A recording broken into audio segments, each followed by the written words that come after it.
Welcome to ShortView Trading. This is your morning market hit for Monday, the 11th of May. What matters today and this week for traders? Well, the strength continued on Friday in the US markets with the S&P up 1.7%, the Nasdaq a little bit less, and cyclical sectors performing better than that, leading the charge. Energy sector in the S&P very strong, materials industrials also strong, and the Russell 2000, the mid caps performing well. But really it's the roller coaster ride. And indeed, if you look at the S&P 500, it's simply back at that key Fibonacci resistance level, the 61.8% retracement level. Added to that, volumes are very light on Friday. If you look at S&P 500 E-mini volumes that we're showing you now, you can see they're subpar, below seasonal norms, as they really have been for much of the last few weeks. So conviction in this rally is low, and our short-term models are increasingly starting to signal sell. Many of them are signaling that complacency is back, volatility is at low levels, and again it's oversold. Added to which, if you look at a put-to-call ratio, the short-term put-to-call shows you downside put protection has been taken off in portfolios, and this market's therefore vulnerable to the downside, with the put-to-call ratio back on sell. So complacency is back and risk appetite is high, showing you that market participants have become greedy once again. Indeed, if we look at our risk appetite models, they're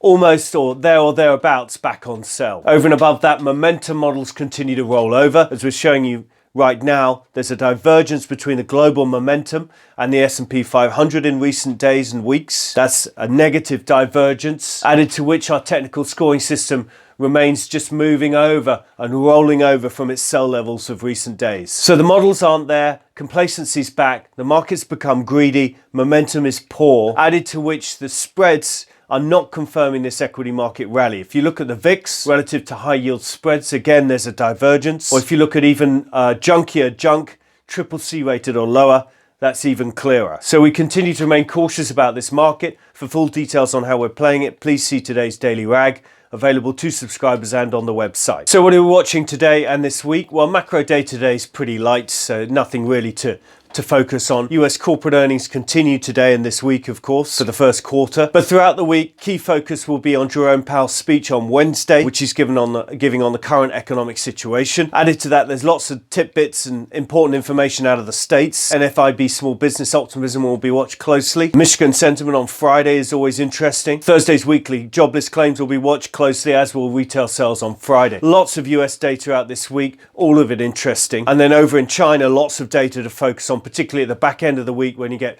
retail sales, industrial production, fixed asset investment, and probably some money supply, aggregate loan and lending data. So that's it from us. That's your morning market hit for Monday, the 11th of May. Thank you for listening. Please do subscribe on YouTube, LinkedIn, Twitter, and or Facebook. Thank you. Stay safe. Trade well.